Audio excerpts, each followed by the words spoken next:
problem with the Tomahawk that a lot of people don't know, it'll take a minimum of 6 months, usually a year, to learn how to use them. They're highly complex.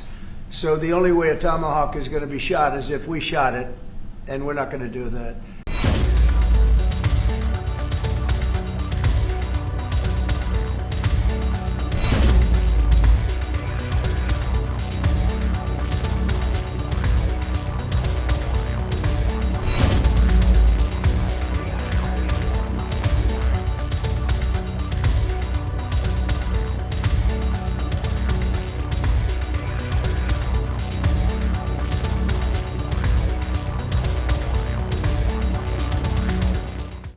Do you have a timeline for when you think the story is going to be over because of your leadership? No, I don't have a timeline. You can't have in war. It's hard to have a timeline. You know, so many things happen in war.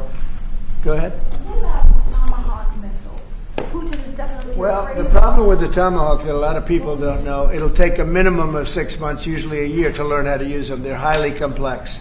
So the only way a Tomahawk is going to be shot is if we shot it, and we're not going to do that. But there is a tremendous learning curve with the Tomahawk. It's a very powerful weapon, very accurate weapon, and maybe that's what makes it so complex. But it will take a year. It takes a year of intense training to learn how to use it, and we know how to use it, and we're not going to be teaching other people. It's too far out into the future. Yeah, to your other question, this has been consistent from this president when we first met again after your re-election in Mar-a-Lago in November. You said we have to stop the killing.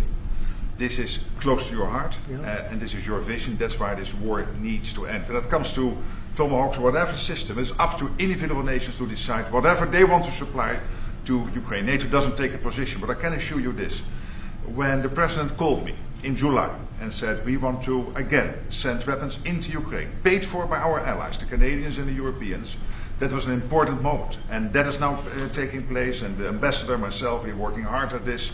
Already a couple of $1 billion of weaponry into Ukraine from the US, paid for by allies. So I'm not going to comment on about the Tomahawks, but when it comes to the US and all the support for Ukraine, it is there and it is close to the president's heart, and I know this.